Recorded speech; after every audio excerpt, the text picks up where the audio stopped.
Hi all, എല്ലാവർക്കും smart prep PSCയിലേക്ക് സ്വാഗതം. ആമുഖം അല്ലെങ്കിൽ നമ്മുടെ ഭരണഘടനയുടെ പ്രിയാമ്പിൾ ഉണ്ട് അല്ലേ, അതിൻ്റെ രണ്ടാമത്തെ ക്ലാസ് ആണിത്. അപ്പോൾ ആദ്യത്തെ ക്ലാസ് കാണാത്തവർ അത് പോയി കാണുക, അതിനുശേഷം എന്ത് ചെയ്യുക, രണ്ടാമത്തെ ക്ലാസ് കാണാം. അപ്പോൾ ആദ്യത്തെ ക്ലാസ്സിൽ നമ്മൾ ഒരുപാട് കാര്യങ്ങൾ പറഞ്ഞിട്ടുണ്ടായിരുന്നു. നമ്മുടെ ഭരണഘടന എങ്ങനെയാണ് ആരംഭിക്കുന്നത്, പിന്നെ അതുപോലെ തന്നെ നമ്മുടെ ആമുഖത്തിലുള്ള വാക്കുകളിൽ ഏതൊക്കെയാണ് ആ വാക്കുകൾ നമ്മുടെ ഓർഡറിൽ പറഞ്ഞിരുന്നു. അപ്പോൾ ആദ്യത്തെ 5 വാക്കുകൾ എന്ന് പറയുന്നത് നമ്മുടെ രാഷ്ട്രത്തിൻ്റെ സ്വഭാവം കാണിക്കുന്ന 5 വാക്കുകളാണ്. ആ 5 വാക്കുകൾ ഓർത്തിരിക്കാനുള്ള ഒരു കോഡ് പറഞ്ഞു, പസോമ ജെറി. അപ്പോൾ ഏതൊക്കെയാണ് ആ വാക്കുകൾ? പരമാധികാരം, സ്ഥിതിസമത്വം, മതേതരത്വം, ജനാധിപത്യം, റിപ്പബ്ലിക്. അടുത്ത വരുന്ന 4 വാക്കുകൾ എന്ന് പറയുന്നത് നമ്മുടെ ഭരണഘടനയുടെ ലക്ഷ്യങ്ങളെയാണ് കാണിക്കുന്നത്. അപ്പം നമ്മൾ ഈ വാക്കുകളാണ് ഇനി പഠിക്കാൻ വേണ്ടി പോകുന്നത്. അപ്പം ഭരണഘടനയുടെ ലക്ഷ്യങ്ങൾ എന്തൊക്കെയാണ്? നീതി അല്ലെങ്കിൽ ജസ്റ്റിസ്, സ്വാതന്ത്ര്യം അല്ലെങ്കിൽ ലിബർട്ടി, സമത്വം അല്ലെങ്കിൽ ഈക്വാളിറ്റി, സാഹോദര്യം അല്ലെങ്കിൽ ഫ്രട്ടേണിറ്റി. അപ്പം ഇത് ഓർത്ത് വെക്കാൻ വേണ്ടിയിട്ട് നമുക്ക് ചെറിയൊരു കോഡ് പഠിക്കാം. കാരണം നീതിയാണ് വരുന്നത് എന്നുള്ളത് ആദ്യം പഠിക്കുക. കാരണം ഇങ്ങനെ ആലോചിക്കുക, കാരണം നമ്മളെല്ലാവരും ആഗ്രഹിക്കുന്നത് എന്താണ്? ഒരേപോലെ നമ്മൾ ട്രീറ്റ് ചെയ്യപ്പെടുക, അല്ലെങ്കിൽ നമുക്ക് എപ്പോഴും ഒരു നീതി കിട്ടണം നമ്മൾ പറയില്ല. അപ്പോൾ ആദ്യം നീതിയാണ് വരുന്നത്. പിന്നെ ബാക്കി 3 വാക്കുകളും സാലാണ് തുടങ്ങുന്നത്. അപ്പോൾ നമുക്ക് രണ്ടാമത്തെ അക്ഷരമാണ് ഓർത്ത് വെക്കേണ്ടത്.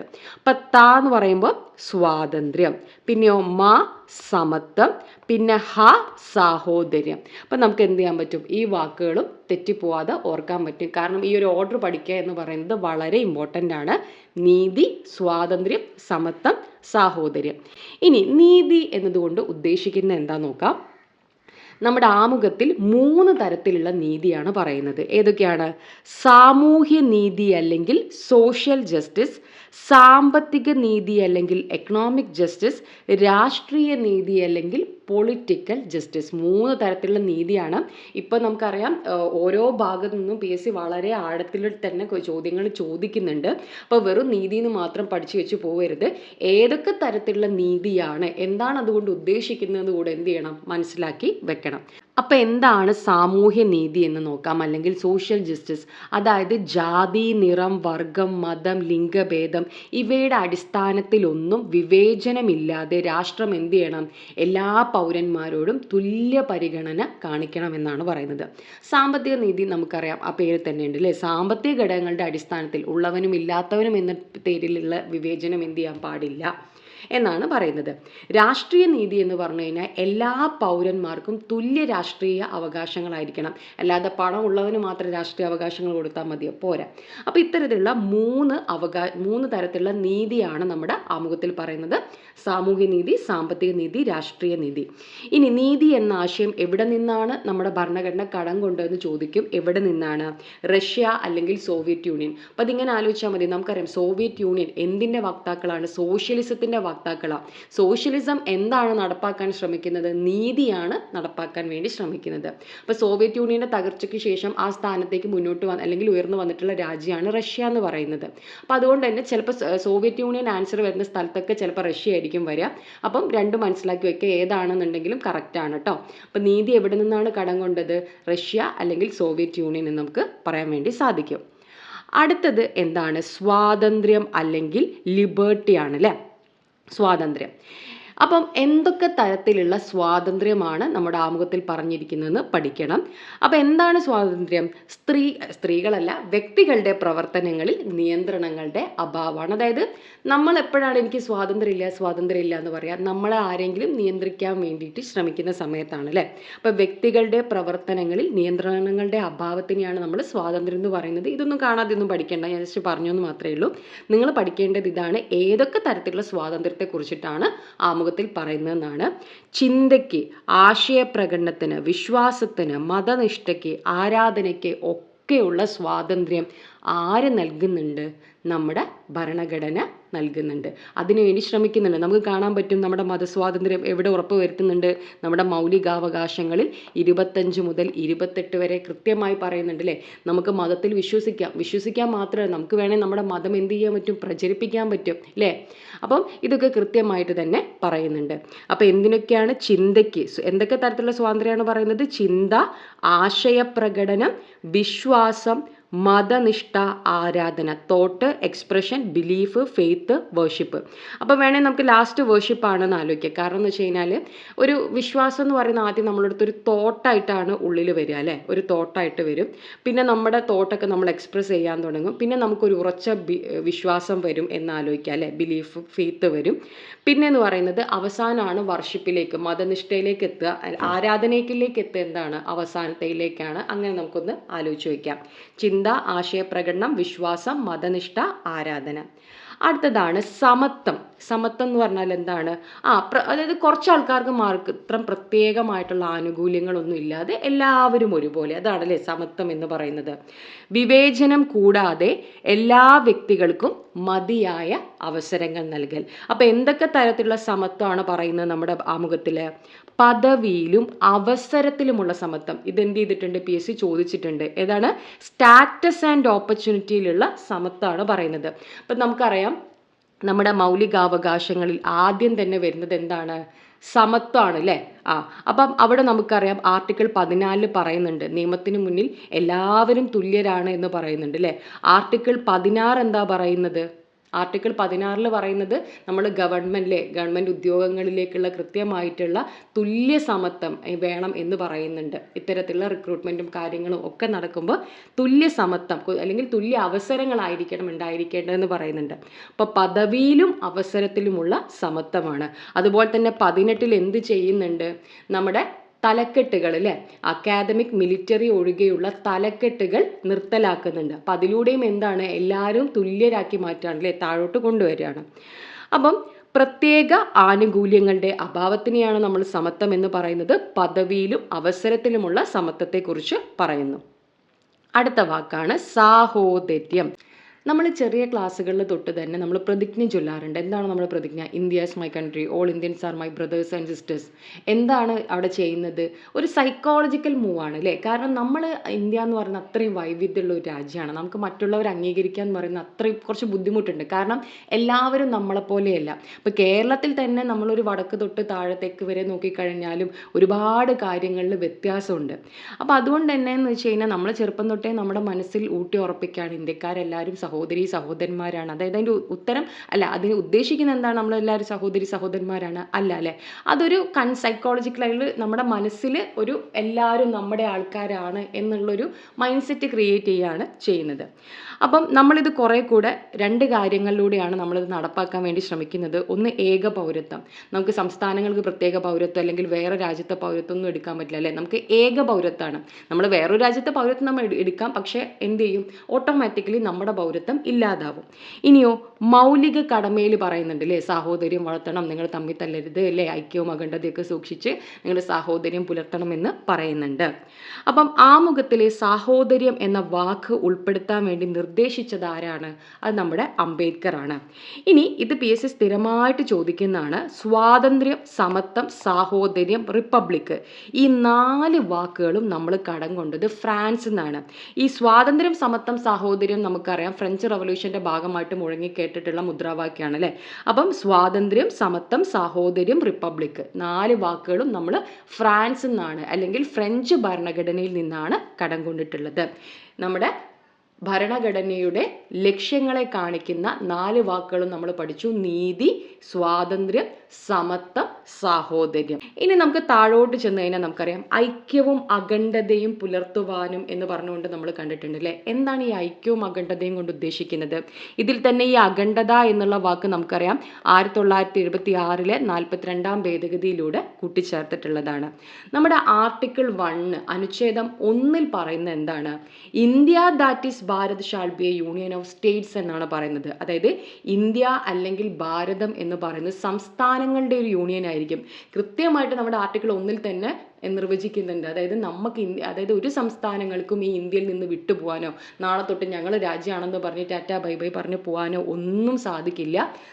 ഇന്ത്യ നിലനിൽക്കുന്നത് എങ്ങനെയാണ്? ഈ സംസ്ഥാനങ്ങളുടെ ഒരു യൂണിയൻ ആയിട്ടാണ്. അതായത് കൃത്യമായിട്ട് നമ്മളൊരു രാജ്യമാണ് എന്നുള്ളത് എപ്പോഴും എന്ത് ചെയ്യുന്നുണ്ട്? അവിടെ ഉണ്ട്. അപ്പം ഈ ഒരു ഐക്യവും അഖണ്ഡതയും സംരക്ഷിക്കേണ്ടത് നമ്മുടെ കടമയാണെന്ന് നമ്മുടെ മൗലിക കടമയിൽ എടുത്തു പറയുന്നുണ്ട്. അപ്പം ഇത്രയാണ് നമുക്ക് ആ വാക്കുകളെ കുറിച്ച് പറയാനുള്ളത്. അപ്പം ആ ഓർഡർ നന്നായിട്ട് തന്നെ പഠിച്ചു വെക്കാം. ഇനി കുറച്ച് കേസുകളാണ്. ഇതും സ്ഥിരമായിട്ട് ചോദിക്കുന്നതാണ്. ഏത് ഭരണഘടനയുടെ ഭാഗമാണോ അല്ലെങ്കിൽ ഭാഗമല്ലേ എന്നുള്ള ചോദ്യങ്ങൾ.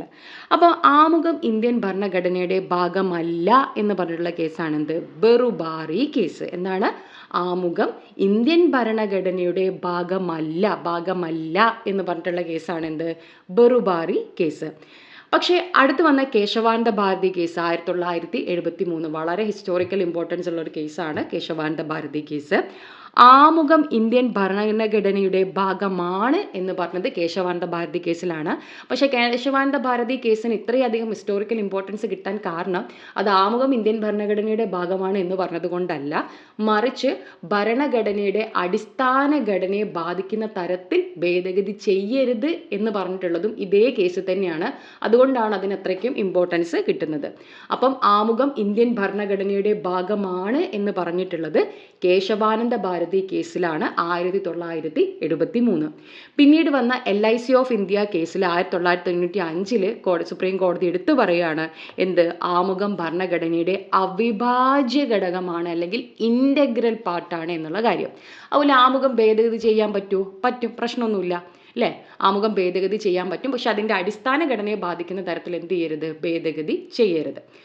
അതുപോലെ തന്നെ ആമുഖം ഇന്ത്യൻ ഭരണഘടനയുടെ ഭാഗമല്ല എന്ന് പറഞ്ഞിട്ടുള്ളത് ബെറുബാറി കേസിലാണ്. ഭാഗമാണ് എന്ന് പറഞ്ഞിട്ടുള്ളത് കേശവാനന്ദ ഭാരതി കേസിലാണ്. അവിഭാജ്യ ഘടകമാണെന്ന് എടുത്തു പറഞ്ഞിട്ടുള്ളത് LIC ഓഫ് ഇന്ത്യ കേസിലാണ്. ഇനി നമ്മൾ പഠിക്കാൻ പോകുന്നത് ആമുഖത്തിൻ്റെ കുറച്ച് വിശേഷണങ്ങളാണ്. ഇത് പഠിച്ചേ പറ്റൂ, സ്ഥിരം ചോദിക്കുന്നതാണ്. ആമുഖത്തെ identity card of the constitution അല്ലെങ്കിൽ തിരിച്ചറിയൽ കാർഡ് എന്ന് വിശേഷിപ്പിച്ചത് N.A. പൽക്കിവാലിയാണ്. എന്തുകൊണ്ടായിരിക്കും അങ്ങനെ പറഞ്ഞത്? നമുക്ക് ആമുഖം വായിക്കുമ്പോൾ ഏറെക്കുറെ നമ്മുടെ ഭരണഘടന എത്തരത്തിലുള്ളതാണ് നമുക്കൊന്ന് തിരിച്ചറിയാൻ വേണ്ടിയിട്ട് സാധിക്കും. അപ്പോൾ എങ്ങനെ തിരിച്ചറിയാം എന്നുള്ളതിലൂടെ N.A. പൽക്കിവാലയാണ് ആമുഖത്തെ തിരിച്ചറിയൽ കാർഡ് എന്ന് വിശേഷിപ്പിച്ച് നമുക്ക് പഠിക്കാം. ഇനി ആമുഖത്തെ political horoscope of the constitution അല്ലെങ്കിൽ രാഷ്ട്രീയ ജാതകം എന്ന് വിശേഷിപ്പിച്ചത് ആരാണ്? അത് K.M. മുൻഷിയാണ്. മുൻഷിയാണ് ജാതകം നോക്കുന്നതെന്നൊക്കെ നമുക്ക് ഓർത്ത് വയ്ക്കാം. അപ്പം രാഷ്ട്രീയ ജാതകം അല്ലെങ്കിൽ political horoscope of the constitution എന്ന ആമുഖത്തെ വിശേഷിപ്പിച്ചത് ആരാണ്? അത് K.M. മുൻഷിയാണ്.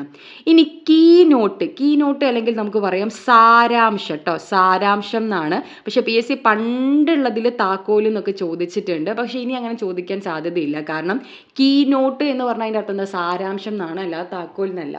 അപ്പം സാരാംശം, കാരണം നമ്മുടെ ആമുഖം മൊത്തത്തിലൊന്ന് കാച്ചി കുറിക്കുക എന്താണെന്നുള്ളതാണ് ആമുഖം. അതുകൊണ്ടാണ് ഇപ്പം കീനോട്ട് ഏണസ്റ്റ് ബാർക്കറാണ്. കീനോട്ട് എന്ന ആമുഖത്തെ വിശേഷിപ്പിച്ചത് ഏണസ്റ്റ് ബാർക്കറാണ്. ഇനി നമ്മൾ അത്രയും കാലം ആഗ്രഹിച്ചിരുന്ന ഭരണഘടനയാണ് ആമുഖം പ്രകടിപ്പിക്കുന്നത് എന്ന് പറഞ്ഞത് അല്ലാടി കൃഷ്ണസ്വാമി അയ്യരാണ്. നമ്മൾ അത്രയും കാലം ആഗ്രഹിച്ചിരുന്ന ഭരണഘടന ആമുഖം പ്രകടിപ്പിക്കുന്നു എന്ന് പറഞ്ഞത് അല്ലാടി കൃഷ്ണസ്വാമി അയ്യരാണ്. അപ്പം ഡിഗ്രി ലെവൽ എക്സാമിന് പ്രിപ്പയർ ചെയ്യുന്നവർ ഇംഗ്ലീഷും കൂടെ നോക്കി വെക്കുക. The preamble to our constitution expresses what we had thought or dream so long. ഇനി ജസ്റ്റിസ് ഹിദായത്തുള്ളയുടേതായിരുന്നു നമ്മുടെ +2 ലെവൽ എക്സാമിന്, സിവിൽ എക്സൈസ് ഓഫീസറുടെ എക്സാമിനാണെന്ന് തോന്നുന്നു ചോദിച്ചിട്ടുണ്ടായിരുന്നു. ഇതിങ്ങനെ തന്നെ ചോദിച്ചിരുന്നു. അപ്പം എന്താണ് ഇദ്ദേഹത്തിൻ്റെ കോട്ട്? ആമുഖം ഒരു പ്രഖ്യാപനത്തേക്കാൾ കൂടുതലാണ്. അത് നമ്മുടെ ഭരണഘടനയുടെ ആത്മാവാണ്. നമ്മുടെ രാഷ്ട്രീയ സമൂഹത്തിൻ്റെ മാതൃകയാണ്. ഒരു വിപ്ലവത്തിനല്ലാതെ മറ്റൊന്നിനും മാറ്റാൻ കഴിയാത്ത ഒരു ദൃഢനിശ്ചയം അതിൽ അടങ്ങിയിരിക്കുന്നു എന്ന് പറഞ്ഞത് ആരാണ്? ജസ്റ്റിസ് ഹിദായത്തുള്ളയാണ്. അത് ഇംഗ്ലീഷ് ഒന്ന് വായിക്കാം. Preamble resembles the Declaration of Independence of the United States of America, but is really more than a declaration. It is the soul of our Constitution and lays down the pattern of our political society, which it states is sovereign democratic republic. അടുത്തത് താക്കൂർദാസ്. നിങ്ങൾ ഇതിൻ്റെയൊക്കെ ചെറിയ ചെറിയ version Thakurdas ഇങ്ങനെ പറഞ്ഞു, justice Hidayatullah ഇങ്ങനെ പറഞ്ഞു എന്നൊക്കെ ഉള്ളത് കണ്ടിട്ടുണ്ടാവും. പക്ഷെ ഇപ്പോൾ PSC കുറെ കൂടെ ആ ഒരു കംപ്ലീറ്റ് ആയിട്ടുള്ളത്, അതായത് നമ്മുടെ ലക്ഷ്മികാന്തിൽ ഈ കോഴ്സൊക്കെ കംപ്ലീറ്റ് ആയിട്ടുണ്ട്, അങ്ങനെ തന്നെ ട്രാൻസ്ലേഷൻ ചോദിക്കാറുണ്ട്. പിന്നെയുള്ള എക്സാമുകളിൽ നമുക്ക് അങ്ങനെ തന്നെ പ്രതീക്ഷിക്കാം. പണ്ട് താക്കോല് ആത്മാവ് ചോദിച്ച പോലെ ചോദിക്കില്ല എന്ന്, കാരണം അത് ഭയങ്കര കൺഫ്യൂസിങ് ആണ്. അപ്പോൾ താക്കൂർദാസ് എന്താ പറഞ്ഞത്? ആമുഖം ഭരണഘടനയുടെ പ്രധാന ഭാഗമാണ്. ഇത് ഭരണഘടനയുടെ ആത്മാവാണ്. ഇത് ഭരണഘടനയുടെ താക്കോലാണ്. ഇത് ഭരണഘടനയുടെ ഒരു രത്നമാണ്. ഭരണഘടനയുടെ മൂല്യം അളക്കാൻ കഴിയുന്ന അളവുകോലാണ്. അപ്പം ഇതിലൊക്കെ ഏതെങ്കിലുമൊക്കെ വാക്കുകൾ എന്ത് ചെയ്യുക, ഒന്ന് നമ്മൾ കണക്ട് ചെയ്ത് വെക്കുക. അളവുകോല് എന്ന് പറഞ്ഞത് താക്കൂർദാസ് ഭാർഗവാണെന്ന് ആലോചിച്ച് വെക്കുക. കാരണം നമുക്ക് ഈ കോട്ടൊക്കെ അങ്ങനെ തന്നെ കാണാതെ പഠിച്ചു വെക്കേണ്ട ആവശ്യമില്ല. കാരണം നമുക്ക് ഓപ്ഷൻസ് എടുത്താൽ മതിയല്ലോ. കുറച്ച് തവണ വായിച്ചൊന്ന് ഫെമിലിയർ ആക്കിയാൽ മതി. ഏതെങ്കിലും കീ ആയിട്ടുള്ള വാക്കുകൾ ഒന്ന് എടുത്ത് കണക്ട് ചെയ്ത് വെക്കുക. അപ്പോൾ അളവുകോൽ ആരാണ്? Thakurdas ഭാർഗവാണ്. Preamble is the most precious part of the constitution. It is the soul of the constitution. It is the key to the constitution. It is a jewel set in the constitution. Okay. അടുത്തത്, ലക്ഷ്യപ്രമേയത്തെ തെറ്റ്, നിയമവിരുദ്ധം, അപക്വമായത്, ദാരുണമായത്, അപകടകരം എന്ന് വിശേഷിപ്പിച്ചത് മുകുന്ദ് രാം റാവു ജയകറാണ്. ഇതും എന്താണ്? PYQ ആണ്. ഇദ്ദേഹം ആമുഖത്തെ അല്ല പറയുന്നത്, ലക്ഷ്യപ്രമേയത്തെയാണ്. ജവഹർലാൽ നെഹ്റു നമുക്കറിയാം 1946 ഡിസംബർ 13 ഭരണഘടനാ നിർമ്മാണ സഭയിൽ അവതരിപ്പിച്ച ഒബ്ജക്റ്റീവ് റെസൊല്യൂഷൻ അല്ലെങ്കിൽ ലക്ഷ്യപ്രമേയമാണ് പിന്നീട് മാറ്റങ്ങളോടുകൂടി ആമുഖമായിട്ട് മാറുന്നത്. ഈ ലക്ഷ്യപ്രമേയത്തെ തെറ്റ്, നിയമവിരുദ്ധം, അപക്വമായത്, ദാരുണമായത്, അപകടകരം എന്ന് വിശേഷിപ്പിച്ചത് മുകുന്ദ് രാം റാവു ജയകറാണ്. അപ്പം ഇത്രയാണ് ആമുഖത്തെക്കുറിച്ചിട്ട് പറയാനുള്ളത്. ആമുഖവുമായിട്ട് ബന്ധപ്പെട്ട എല്ലാ കാര്യങ്ങളും എന്ത് ചെയ്തിട്ടുണ്ട്, നമ്മൾ ഈ ഒരു ക്ലാസ്സിൽ ഡിസ്കസ് ചെയ്തിട്ടുണ്ട്. അപ്പം ഇതിനൊരു റെഫറൻസ് ആയിട്ട് ഉപയോഗിച്ചിട്ടുള്ളത് SCERT ടെക്സ്റ്റ് ബുക്കുകൾ ഉപയോഗിച്ചിട്ടുണ്ട്. പിന്നെ NCERT നമുക്ക് അങ്ങനെ ആമുഖവുമായിട്ട് ബന്ധപ്പെട്ട NCERT ഞാൻ ഉദ്ദേശിക്കുന്ന +1 ടെക്സ്റ്റ് ബുക്കാണ് കേട്ടോ. പിന്നെ നമുക്ക് ബാക്കിയുള്ള കാര്യങ്ങളെല്ലാം തന്നെ എവിടെയുണ്ട്? നമ്മുടെ ലക്ഷ്മികാന്തിൻ്റെ പുസ്തകത്തിലും ഉണ്ട്. അപ്പോൾ എല്ലാ കാര്യങ്ങളും നമ്മൾ പറഞ്ഞിട്ടുണ്ട്. അപ്പം 2 ഭാഗങ്ങളും കാണുക, പഠിക്കുക, അഭിപ്രായങ്ങൾ പറയുക. Thank you.